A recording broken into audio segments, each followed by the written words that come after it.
Well, congratulations. Yeah. Yep. All right. Good evening, folks.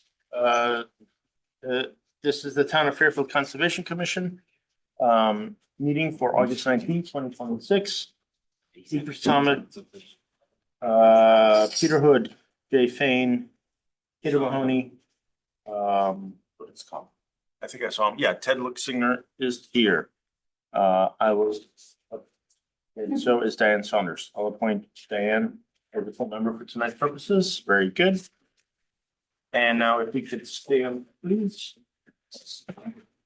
Pledge allegiance to the flag of the United States of America and to the republic for which it stands, one nation, under God, indivisible, with liberty and justice for all. All right. Looks like I did that a little bit out of order, but that's okay. We got to the same place. And approval of the draft meeting minutes, Conservation Commission meeting of June 17, 2026. Do any commissioners have any comments, corrections? I'll entertain a motion to approve. Diane has a motion to approve. Any second? And Kate, second. All in favor? Aye. And Ted's, everybody aye on that one. Very good. New business, number one, Lake Mohegan Cascades. Tim. Yes, thank you. Commissioners received a memo from, written by me dated August 12th, 2026. Just summarizing, what everyone knows as a historic problem. And usually comes up every year between Memorial Day and Labor Day when, activities increase in the open space. So I just wanted to detail that in writing to this commission, and let you all know that, the department is working together with the police department and the First Selectman's office to come up with some solutions, to combat excess damage, what I like to call riffraff and shenanigans in the open space, specifically Lake Mohegan Cascades. Big parties, lots of alcohol, glass, garbage,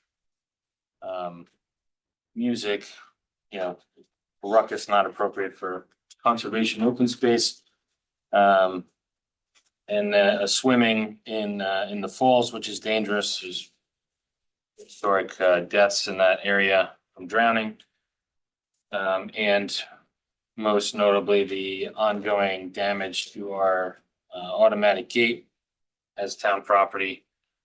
Expensive and to the tune of roughly $350 to $1,000 every time it's damaged. Service call it the Eagle Fence. So we're working, like I said, with the PD and the First Selectman's office to come up with solutions.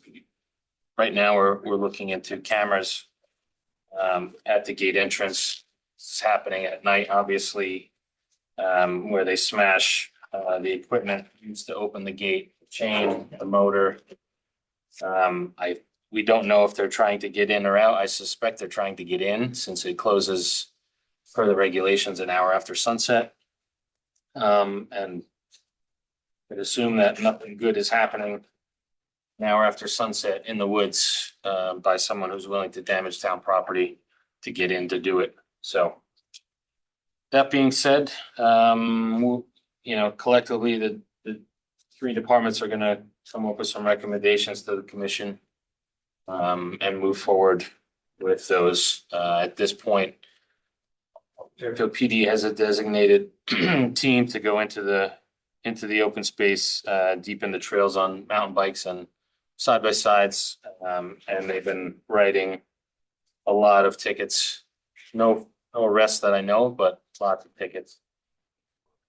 Yeah. What are they writing tickets for? Simple trespassing.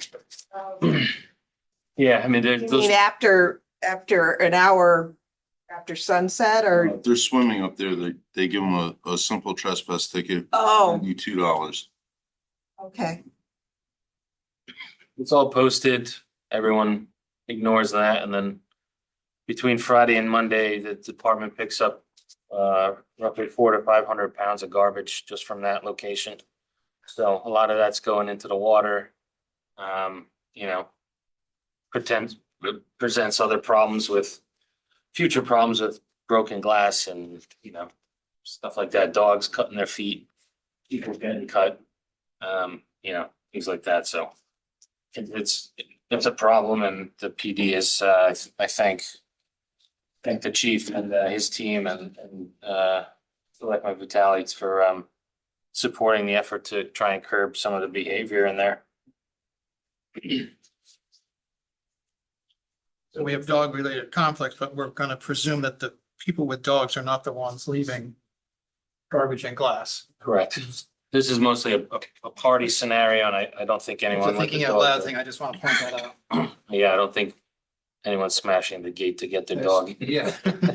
Well, people with dogs don't typically break bottles for fun either. No. Just as an aside, it doesn't mean. Do you feel like it's escalated this year or it's about the same? I know they broke the gate a couple times last year. Yeah, it's I mean, it's been in service since 2022. And I would say this year we're probably approaching half a dozen times damage. So you can imagine, do the math at that price. It is costly at times.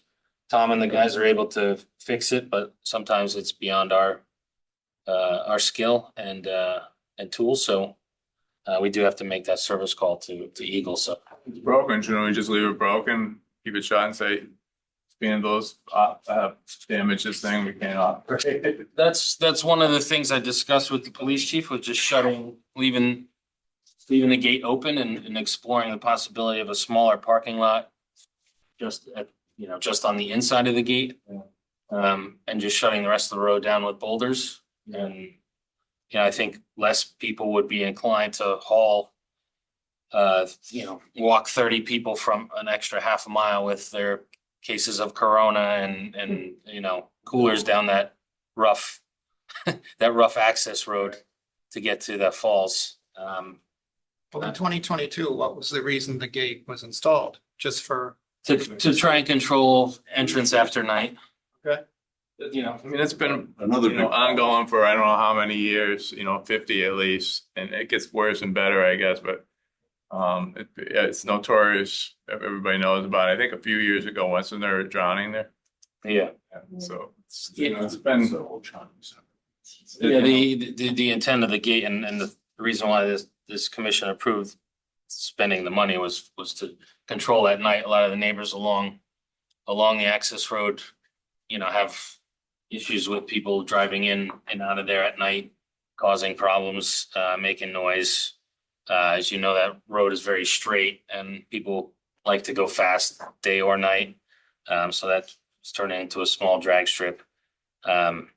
It does have that long history. When the police do their blitzes like this, almost everyone that they encounter and cite are not Fairfield residents. So they're coming from the cities, New York, Bridgeport, Stamford, Norwalk. So I think their intent is really to make a statement, at least during the summer, to this isn't a place to party, go somewhere else. infrared camera. There was a An infrared discussion, Camera by itself is not expensive. I met with IT. Camera, period. Yeah, I met with IT about that and the police chief. We were thinking about a license plate reader and a camera pointed at the gate, not for regular passersby, but the infrared's not going to pick up the license plate because of the reflection. So we would need the camera to corroborate with. Make the sure you get LPR. that license camera in quick because Yeah, that's not going too well. there's going to be a lot of them for sale pretty soon. So. Sneak There'll it be a in fire there. sale on those. Sneak it in there this Friday. Put it in the woods. So, those are some of the options, but Is the trash still piled up at that same spot? Yeah. I can't remember, I'm sorry. What was the final decision on the porta potties? that's been gone. You guys, They're gone, they are gone. Yeah. I mean, so We didn't want them. I know, I just wanted to make sure, like, that I thought that that was the plan. Commission voted to remove it for a year. Yeah. But it has not deterred. No, not, I don't know where, you know, it might have curbed the Verizon guy on his lunch break or the, you know, the FedEx guy, from Which we were using not it as a trying truck to- stop. You know, it wasn't, it's more so for those people and not, you know, the average hiker who probably lives in town and went Yeah. to the bathroom before they came to the woods. So. Yeah, I will, as this progresses, working with the other two departments, I'll present some, options to this commission for discussion and vote. And just one last question, the money that for the repair, is that our budget? Is that town? My budget? operating budget, yep. Of the town, essentially the taxpayer is funding this damage. That's just awful. I have a lot of pictures that I put online, especially graves. There's a picture of the trash. But there one time when somebody, I know, they took up a floor. Every weekend, I'm sure it's the. Dumped the We entire. pick it up Friday and that's Monday. That's crazy. That's Party what- there every weekend. Picked up 3 high chairs, 2 portable grills. That was in the picnic area. That wasn't up at Cascades. I have pictures of them taking away sofas from Oh, yeah. Lake Bohegan Domain. And this is not uncommon. At least it's near the trash can. Yeah. That's- The problem What is, is the dump, like, if that was considered, like, what is the fine? Like, if we saw someone do it, like, what is the fine in Fairfield for for dumping, dumping? $120, $119. Catching them is the problem. No, that's what I mean. Like, I mean, is it, I mean, If it was $1,000, it's not gonna right? be any more effective for my opinion. Sergeant Beatty and his team, we have the, what is it called, net team? Yeah. There's 3 officers or 2 officers and a sergeant. And they've been assigned to Lake Mohegan for this, and they just go up there and they just ticket. No warnings, no nothing. They're giving tickets out. And that's what we've been asking for forever in this department. And the cops go up there and they give it warnings, but this year they're actually giving tickets, and I got my hats off to those guys. Good. They're awesome. And you know what? The word's gonna spread. And hopefully nobody goes up there. I mean, And the tickets, what did you say it was? $92 for simple trespassing. But you do have to make an actual request for the police to intervene. I mean, my understanding is, Oh. in terms of Tim money, did they, that. right, and that's why I think this is important. So keep it up, Tim, keep in touch with all the, you know, stakeholders that are gonna try to help. Mhm. Police, town, first select woman's office, all that stuff. All right, Will do. good. Thank you. Thank you. And moving on to number 2, the department summer newsletter, volume number 6. And I'll start by saying it's, again, gorgeous. It's great. I did some of the stuff here. We did I did the annual clam clinic, and Tim and I was there. And then just this weekend, I decided to go up to Hoyden's Hill with my daughter. And if you haven't been, it's just beautiful out there. It's absolutely gorgeous. Good. I want to give everybody, you know, props for taking the time to do it, and however many years it took to finally set in. But it's really, we're very lucky to have that.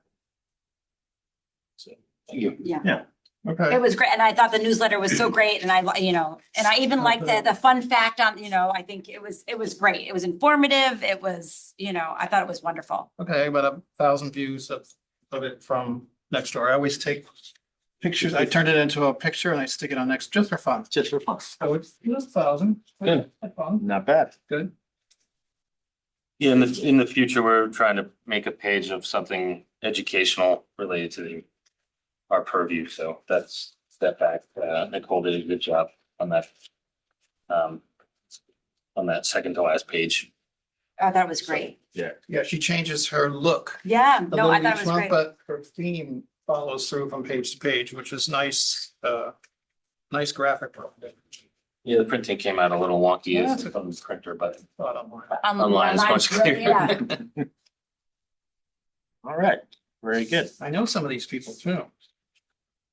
No, I said Tom, very nice pictures of Tom. That's right. All right. Moving on to old business, the listing of 4480 Black Rock Turnpike. Yes, this had come up from members of the public.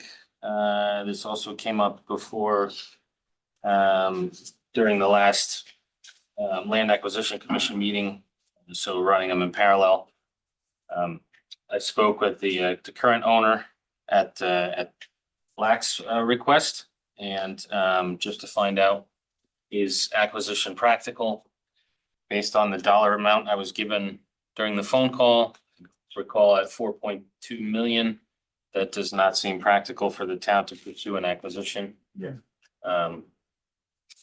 But that was a discussion, and whether it's a worthwhile parcel to pursue regardless of the dollar amount is another discussion, but I think that price point is way out of reach, and that kind of kills the discussion. All right, thanks for, You know, economics raised its head, and I think that's, good. I think that the site development costs are so high there that maybe the parcel can't pay for itself, so maybe we'll see that sit there for a while. I wouldn't support it anyway. That, I wouldn't support it anyway, even if the land acquisition. no, it's not, I know, It's just, it's it's a nice not. piece the of right property, but nothing It's unique not about it. practical, it has no access, it's ridiculous to even propose it, frankly. It was a response to a lot of public outcry from some of the Greenfield Hunt Yeah. residents and nearby residents that, hey, we heard this is on sale. Can the town buy it? sure, And that's how it started. very good. Number 2 is an update under old business of conservation easement procedures and pending conservation easements, 845 Mill Hill Terrace. Tim? Yes, I know this has been dragging for a while. Town council, Megan Gallagher is working on this as Phil's on other things. He's assigned this to her. We did have a conversation, and I expect that before the next meeting, we'll have a clean version from her, present to the commission for discussion. And we've talked about it a million times, but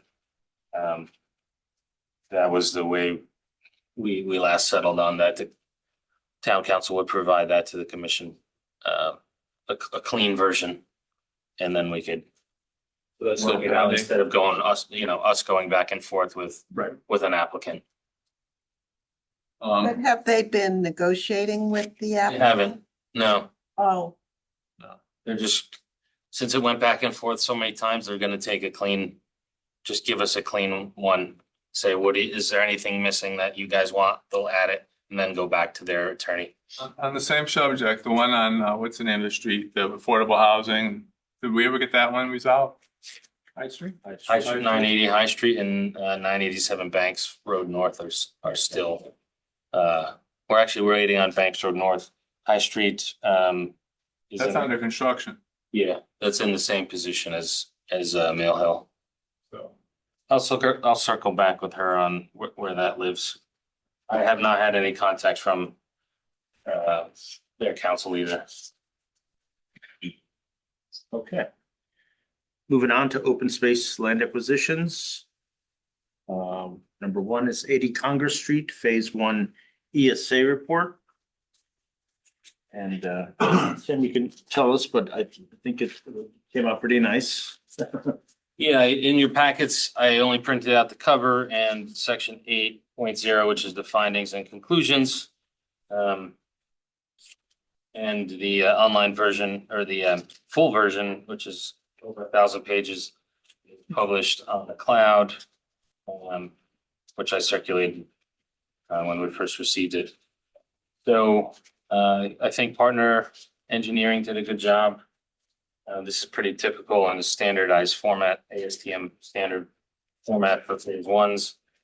Like I've told the commission before, I've written thousands of these for decades in my consulting life. In the end, there's 3 things in accordance with ASTM standards. RECs, which are recognized environmental conditions, controlled RECs, and HRECs. And those are all kind of pots that you could put things in that you found during the site assessment. So as you know, phase ones are just visual and paperwork and desktop type surveys. There's no sampling of any kind. And based on their findings, as you can see on page 31, they didn't identify any RECs, C-RECs or H-RECs. They did mention under the business environmental risk, asbestos, which can't be determined until you collect samples in from those to the lab. My professional opinion and licensed inspector in Connecticut and New York State, that those could be positive, test positive for asbestos on the roof, but that's not really related to this matter. Where they did identify my concern was on page 32 under significant data gaps. So as we discussed in the past, since there were some concrete pads in the back of the property behind the structure, that suggests they were used for electrical equipment like transformers. Partner decided that was a data gap because there's nothing that confirmed it. There's no drawings, there's no photos, that you can't see it in aerial. There's no documented spills. Really just points to the fact that UI owned it and there's some concrete pads in the back. So that's placed as a data gap. So now where does that leave us as a town, as a prospective buyer? Their recommendation was suggested trying to close that gap. Can we determine what those were used for? In my opinion, it really, our next step, since they didn't recommend a phase 2, which I think is good, really comes down to almost a town or this commission or a business decision of, do we want to pursue this? Do we want to be extra cautious? My suggestion or recommendation of the commission would be that I discuss that question with town council. As far as a level of comfort, do we want to be extra cautious? I could go out, I'm qualified to go out and collect some soil samples, run them for PCBs and see if there's an issue. Do we want to know that? We might, that would be what the discussion's about. Are you? Where we are with it today, I think we'd have to be super cautious. I would agree. There was a change in the law though earlier this year or late last year about disclosures and stuff. So Yeah, but I that just- would be something to talk to With council the about. Phil Pyle thing going on, I don't think we could even consider, we have to do complete due diligence. Yeah, the Phil Powell thing was an intentional act by bad actors. This is just a company doing its work, they didn't, I don't think there's anything. I know, but if there's a chance, they're making a recommendation that we do, there could be something there, so I think we'd have to follow up on that. He's saying we should do a phase 2. No, I don't No, think no, it no, needs to be no. a phase 2, but I think we'd have to go to the next, we'd have to figure out whether Tim did or somebody else would have to do at least some soil sampling. So that would be that discussion. Otherwise, I think, based on this report that we have for circle of protection under the innocent buyer clause, I think, it's pretty favorable. I mean, do we side, I'm not sure we are, I know we did this, do we decide that we're gonna pursue this? What's the asking price? It was 100,000. So, and that would also be some type of negotiation point if we move forward with any other due diligence. If we buy that, we'd own the parcel, we'd have to take the building down, right? Now, Or leave it.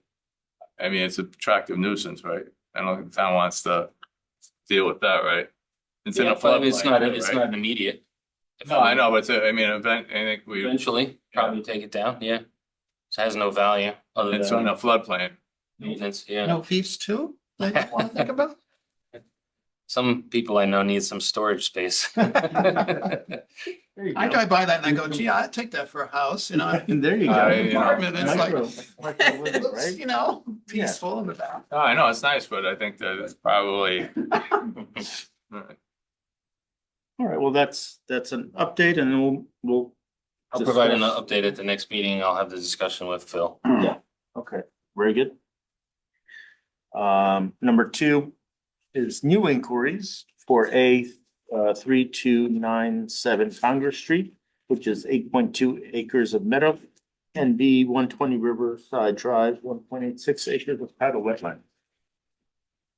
I reached out to the tax collector. Both of these properties were delinquent. So I pursued them, sent out letters recently. I think those, I don't know if those were included in your packet or not. I don't think they were. I haven't received any response or contact from either of the owners yet, but I believe 3297 is delinquent about 4 or 5 years. And 120 Riverside exceeds the 15-year maximum of delinquency. Both are attractive. Especially A with its size and its wetlands, forests and meadow. And 120 is adjacent to one of our newest tide gate projects, Riverside Drive. And it's actually in a butter to Riverside Drive and our existing open space. So I think that would be a good acquisition. That one, I think, is going to give the town attorney a good run for the amount of listed owners that appear all deceased. So that could take a little longer with the probate matter, but we've done that at Bulkley Pond, so it's not insurmountable, but yeah, no one's paying on it, so I don't expect an issue there, contention, so. Any questions, commissioners? Nope. All right, yeah. So number three is the current acquisition frequency rate of 2.73 months per parcel. And where are we? And number 9, legal enforcement actions, number 1, 115, 120, 122 Welch Terrace. Encroachment, dumping and maintenance of town open space without authorization. We received a request by Attorney Joel Green that been emailed us asking for a continuance, and I'll grant that continuance. It'll be on the next month's meeting. Okay? Just a quick question. I think on Attorney Green's letters at 150. Welfare, so. I think they're all kind of intertwined. Yeah, there's a multi, kind of a condo unit, for lack of a better word, to one side and the single family house to the other. I don't remember, I don't have his Yeah, I just thought, I think I just may want to just check on the numbering. I don't know if it was right or the right or whatever. I thought I saw 150 on his. Will do. All right. Number 2, 207 Riverview Circle, maintenance of town open space without authorization. that is a violation of mowing town properties without authorization. That's part of our open space in that area. A letter was sent to the property owner. Okay, got the letter here. Same thing with number 3, 135 Grace Street, maintenance of town open space without authorization. That is the same. Okay. Any of these marked and monumented in any fashion? Yeah, number 2 and 3 are both fenced. Oh, so the people going on the other side of the fence? Oh, Number 4 is an update on 42 Anvil Road. The survey previously provided by Attorney Chris Russo for review and discussion as it relates to the conservation easement and unauthorized regulated activities completed within the regulated area of inland wetlands. The wetlands CWC permit application submitted.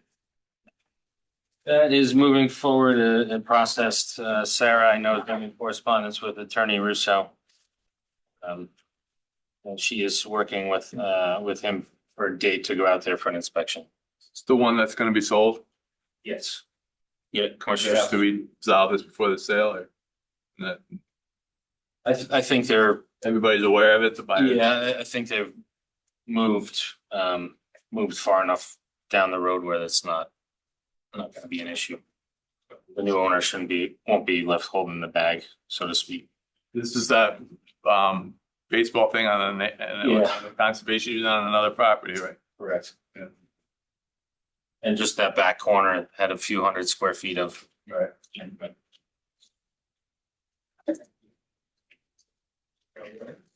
Five. Update, 30 Laurel Brook Lane. Site restoration plan provided by Matt Pop. For review, as it relates to the conservation easement and unauthorized regulated activities. Completed within the regulated area of inland wetlands and watercourses. Second citation was issued on May 7, 2026, for additional unauthorized work within the same regulated area of wetlands and the conservation easement. Submission of an inland wetlands permit application that was expected in July for August 5, 2026 IWA meeting failed. Pending application submission for September 2, 2026 IWA meeting. Conservation Department will recommend turnover to the town council if not received by August 21, 2026. This Friday at 2 p.m. is the deadline. I have not had any recent contact with property owner or his team. So I won't make a decision until 2 p.m. on Friday. Okay. But this is, the citations haven't been paid, they haven't been appealed. The clock's still running and, promises are broken, so as it relates to the agency and this commission with oversight of the easement, it's just been disregard for the resources on site. They went in, did in-water work, put in a bridge, put in a culvert, did all this earthwork and grading and with disregard, then they were cited and then kept doing more work, cited again. It's just,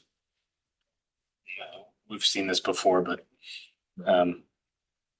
we'll see if they submit anything on Friday to correct it. Do you know, is the earth moving equipment off the property or you don't know? Yeah, within the last 2 or 3 weeks, Nicole went by and saw more people there. She couldn't confirm that they were doing anything. But it's just in my opinion, a blatant disregard to, get away with it or, disrespect the agency and the commission. Is this one of those cases where maybe we could try going after the contractor too, citing the contractor? He is the contractor. That's the problem. Oh, he's the Grasso, yeah. The Wilson. sorry. So yes, to answer your question, you have to be going after the. Well, will the citation be to the homeowner or to the business then? Maybe is that the question? No, my question was if remember how, Agree with you, totally. right, like, how our friend Janet Brooks keeps saying, go after the contract, like Mhm. if they've got heavy machinery on the site, go after the contract, like they've got, and That's how the they word know would better. spread. What's that? That's how the word would spread. Right, but clearly, This one's a Honey little, Badger doesn't care. little unique, but something I could bring up with Phil if we get to that point and have to file Okay. suit. All right, thank you. Anything further, commissioners? Nope. Moving on to Roman numeral 10, staff reports, and number 1 is fiscal year 27 department budget. So since we had a new fiscal year go into effect July 1st, and we didn't have a July meeting, I wanted to kind of get some year-end numbers and some financial statements together from the last month and bring them to you. This month, I gave those 2 sheets showing my department expense budgets, budget lines for FY 26, which was pre-July 1st, and we are now in FY 27. And I just wanted to bring it to the commission's attention. What was reduced, which I highlighted in, I think it probably came out in like pink on your sheets. So those numbers to the far right are the dollar amounts that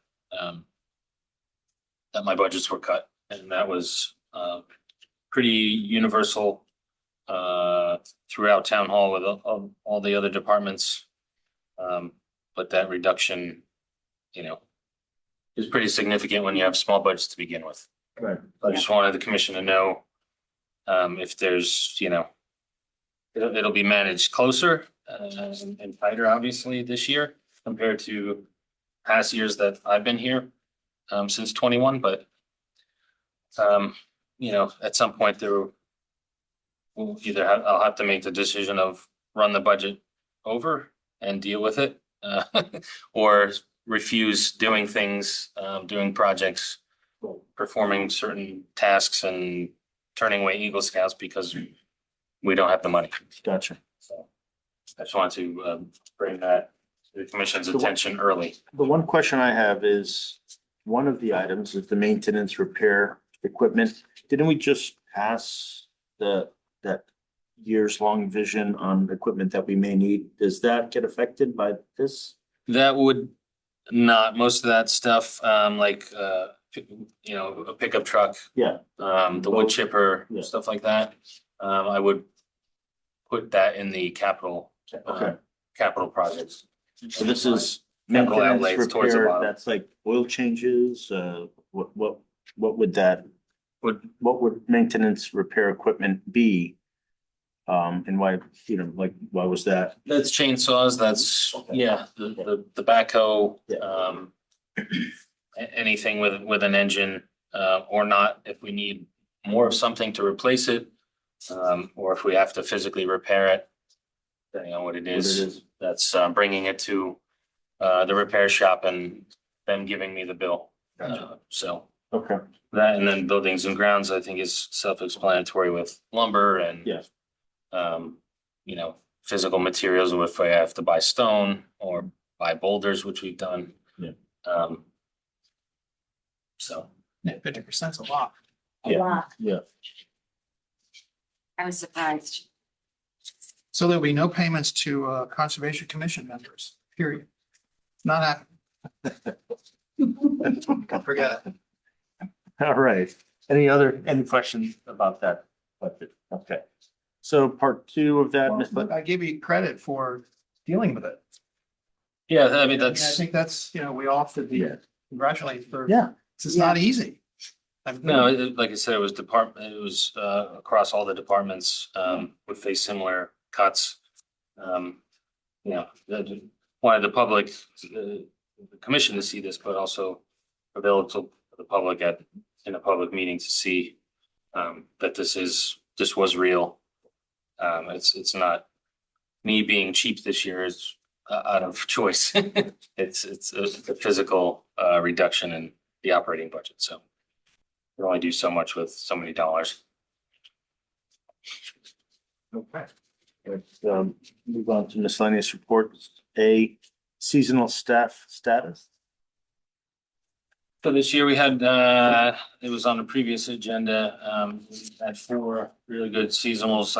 Tom and I would agree the best we've ever had. The guys did a great job. 3 out of 4 have gone back to school. So we're,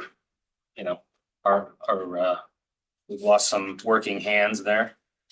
But we do have one still right now. And then we also have Allie, who's been helping Tom out with Save the Sounds Universal Water Study, Unified Water Study, sorry. And, she's on board till at least October. So just letting you know that our labor force is reduced back to college Gotcha. and the Army. Joe went to the Army. Oh, And he's in boot camp. Tillman, well, he's going on ROTC. okay. Commissioners, any comments, questions about that? Nope. Okay, B is Mill Hollow, open space restoration work. Just to let the commission know, it's, you know, a long-term project, it's ongoing and we're still working with former Commissioner Heather Rosenthal collaboratively and with our seasonals or fighting the uphill battle of with mugwort at that site. So Ailanthus too, right? Sorry? A lot of Ailanthus jumped in there. Yeah, we got rid of a lot of it. There's still some tangled in the wires at that end that we can't get without UI. There's a couple, I think there's two trees there that we can't get, but we removed a lot there. It's looking really good. I think it's looking as predicted, a lot better in the second growing season than it did last year. Which includes all the labor we put in, the crew put in, putting plugs and plants that Heather ordered in the ground. And you can see just in the pictures in the newsletter that we're getting more closer to a meadow where the intent was directed than these years. Were we able to take the fences down yet now or? I haven't yet. The green fence is still up, hoping next year we could do that and not get trampled. It looks like the path is pretty well established there, right? It is, and my experience is that the fence is keeping dogs and their owners on that path. My fear is that the fence will come down and the meadows will get trampled. And years of hard work will be curbed, so it could be the route we might go is maybe a nicer split rail through there. Would be a good compromise, That would be a probably nice thing. just to maintain the meadow and keep. Yeah, just to If make, dogs are gonna go in, I guess that's, I mean, the good thing about the mallows are they are somewhat resilient. yeah. I just want to make sure that the species are established enough that they could take a little more of a beating than the green fence. So, but it's looking good. The efforts to keep it wet during the dry months this summer were, And I had a better winter a better summer in terms of rainfall, so. yeah, a lot of rain for sure. Early on, it was dry, we had the water wagon out there just to keep them alive when we. Good thing about the meadow is that, sometimes the dry encourages those species that we want and Mhm. discourages the other ones. Especially up on. All right. C, South Pine Creek Tide Gate Replacement Project complete. Congratulations. Yeah, it's the second new Tide Gate project or complex that we finished this year in collaboration with other departments, recognized engineering and capital projects group. We're involved to some extent with both, with conservation. If anyone's been down there, it's really nice, way better than it used to be.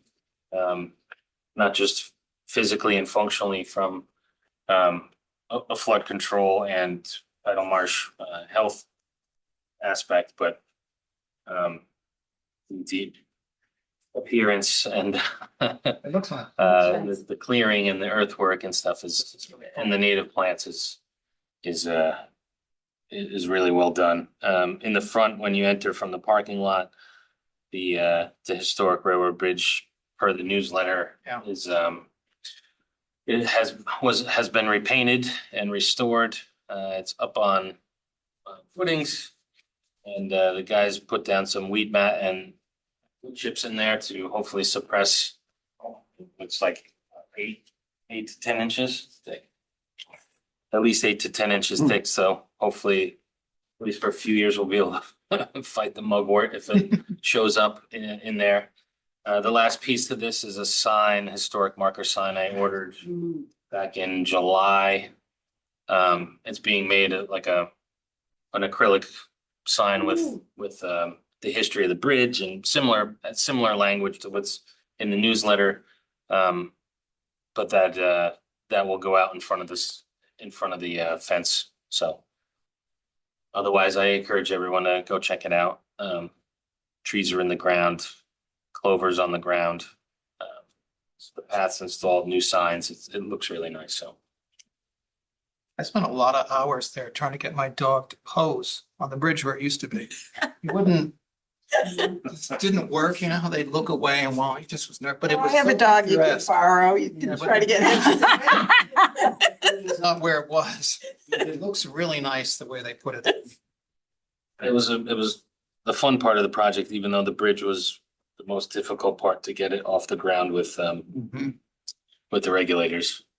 That was a SHPO requirement. Oh, it's good. It draws you in there now too, which is nice. There's only about 5 of those bridges left on the planet, so we're I guess lucky to have it on our open space, even though it got in the way a lot. Well, the dog is gone, so the picture ain't happening. So it's too late. All right. Moving on to the town's tree felling SOP draft in progress. When this agenda was issued, it was in progress since it's been final. Just to let the commission know that this SOP came out following Jake's injury.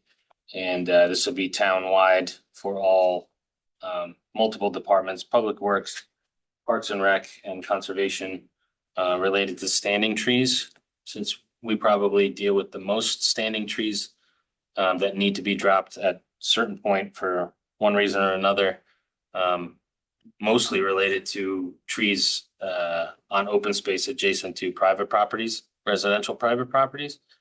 The town issued a formal written standard operating procedure for dropping those trees, and that the gist of that really comes down to over 18 inches of DBH or 40 feet in height puts my staff into a different category, and the need to either rely on another department like the DPW's tree department to get involved, or subcontractor.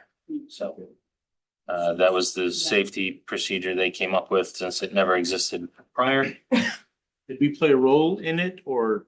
We did. I made some comments to the draft, and those were incorporated.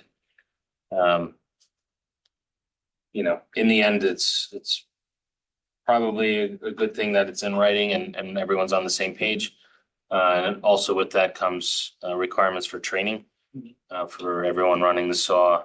Other things like the radios that we were carrying that were not monitored by ECC at the time.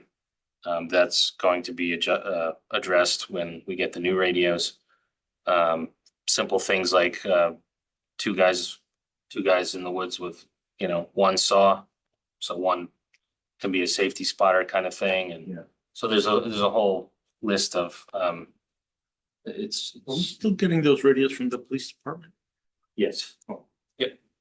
And they work fine. ECC actually chimed in the other day Yeah. on a call. Okay. So it's just with the new radios, once they're issued, it'll have a button that will go for an emergency button. So, but just want to let the commission know what's out there and how that changes department operations based on the SOP. Right. E is Adam Sidwa Eagle Scout Project. New trail at Riverfield Open Space. This is scheduled on short notice, but behind Riverfield School. This is one project that we discussed about 9 months ago. And it boomeranged back. So we're happy to help Adam as a Life Scout now advance the Eagle. And this Saturday, the crew will be clearing a new spur. I think it came out to about a half a mile or just under a half a mile spur on this open space. They're gonna use hand tools and cut the new trail and mark it, do some signage, things like that. And I think it's a good spot. Tom and I have walked it. We've walked it with Adam, and gonna get it done this Saturday. Very nice. All right, very good. F is forestry management plan at Lake Mohican Open Space. This was something I brought to the commission a couple years ago prior to the NRI, but the NRI took priority over this, but I did have a discussion with a vendor. And we have a call scheduled for next Monday, but the intent would be to focus on Lake Mohegan and possibly Brett Woods. And it's really developing some type of forestry management plan to address the loss of the beach. Which is, there's some areas that are heavily or really beach dominant. And if, out of 187 acres, if we lose, say 60 of it, what happens next? How should we manage standing deadwood once they are dead? And him and I are gonna talk about, developing a plan, site specific, for at least Mohegan. And get a proposal together. So I can present that to this commission. Okay, thank you. And G is attendance at Yukon Soil Matters Workshop on July 30th, 2026. Extension. I attended that workshop and it was very well done. I didn't go to UConn as an undergrad. I know some of you did, but walking the campus, it was really nice and really big. It's impressive. But the focus was on soil, and I did get to one of the field trips. They bussed us to another end of campus. You could just walk? Yeah. I felt like I walked forever just to get to my car. And we got to go into the soil lab, which was brand new. They had only been in there 2 months. I can't even describe where it was, so it's not helpful, but it was a 5-minute bus ride to the other end. But at the soil lab, we did some typical texturing of soils, which I'm familiar with and have done many times. And it was the researcher, doctor, I can't remember his name, showed us some of the things they do in the lab when they receive samples from the public or other state agencies. They had a lot of glassware and all kind. It was brand new, so everything was really nice. Nice. But he showed us kind of what they do. Went into the plant lab where they're doing other research on plants and invasives. It was a great experience. So I got some information.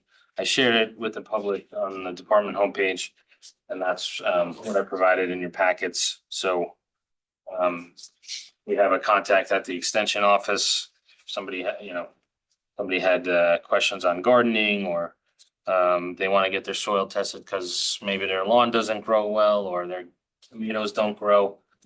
There's all these resources that are out there that I didn't know about. So I can only imagine the public has no idea. So I just wanted to share that. That it was a good conference. I saw some people I knew. And Yeah, I think they've extended this. It used to be, I only remember it being just the soil. You can send the soil, but I didn't know they were able to do plants. So yeah, it must have grown, since. yeah, they're getting a lot of money and expanding these services. So it was good to see. Nice.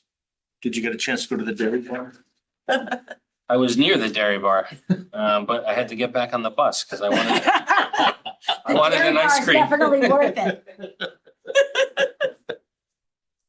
Next time. Yes, Yeah. that's right. I suggested to the one of the women running the conference that they should find a venue closer to the dairy bar. It's all the barns back there. That'll be hard to find a venue. Yeah. All right, and the last one is an update on Fiefs, our favorite building. Yeah, I'm waiting it's to get a ride on the tractor or. maybe not. maybe for a fall. We'll do a hayride or something. To Oh, we for can do a donate with Halloween donations thing. to fund Yeah. getting Fiefs back on his feet. Really, that's it's been stalled since I was told to put it on hold around December. I've had meetings with other departments and I'm just waiting on Public Works right now to get us on their schedule to continue. So Gotcha. obviously the September deadline is a month away and that's many months from work. It's so Why was it put on hold? budget. Yeah, Yeah. it all came down to money, as you can see from my little budget getting cut. Yeah. But I don't know. It's a priority. It's a resource the town needs and, I don't know if we can help. We should lobby it, but, I think that's being short-sighted, especially since, I just paid $65 for the, camera speed ticket thing, so. I like to see my $65 go to something useful. I do think it'll get going as soon as I could get Public Works out there. Is there any way we can use some of our own money? I mean, we still have that money, the H. Smith Richardson Fund. We do. I've been working with the CFO to deal with the bank. Yeah, since the last disbursement from that fund took 15 months. We had a discussion to either replace them which became according to town attorney, a huge lift. We'd have to, since the Board of Selectmen is the co-trustee, we would have to deal with like a whole probate thing. Which might take longer. Yeah. So the decision was made to the CFO reached out to the BNY's manager saying we need to talk to you about our client as our client manager. We're not happy with the service, so. All right. Tom, you got anything? Just one quick update, Serenity Trail, the public access from Pine Creek Avenue that we cut in there is done.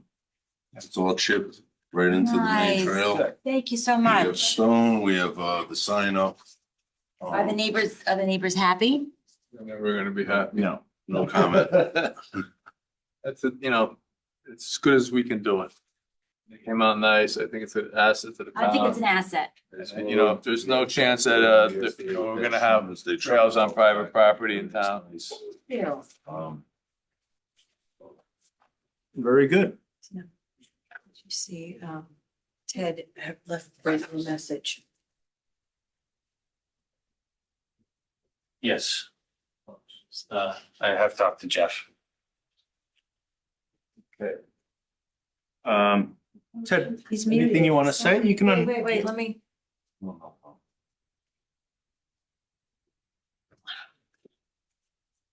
Hold on, 2 Ted. seconds, Ted. Hold on. Sorry. Have you say just a moment, it's 12 seconds. Can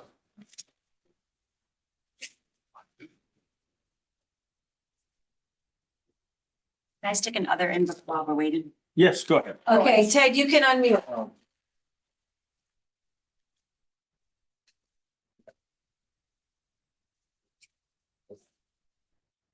Bottom of the screen there. All right, 1 second. You should be able to. There we go. There was a reason you had me on mute.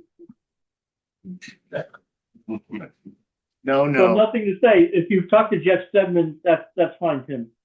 Yes. Good to hear you, Ted. Hope you're doing well. Yeah. Any Meeting others? went fast because I couldn't talk. Okay. Kate? No, I just wanted to say Rich Rosen from Trout Unlimited reached out to say that though they should be doing the work this week. Have you heard? Yeah, it was out there. were you out Yes. there? So he said if anybody wants to go by, he's away this week, but he said if anybody wanted, I haven't been by yet. I sent Sarah the first inspection report. I was by there today. They got, I think, the first pool riffle area in. So they're working there. It's cool. Congress. Congress, Wetlands application. every day except for during Sunday, during church services. So I'm gonna try to go over and see, but Whereabouts are they doing on Congress?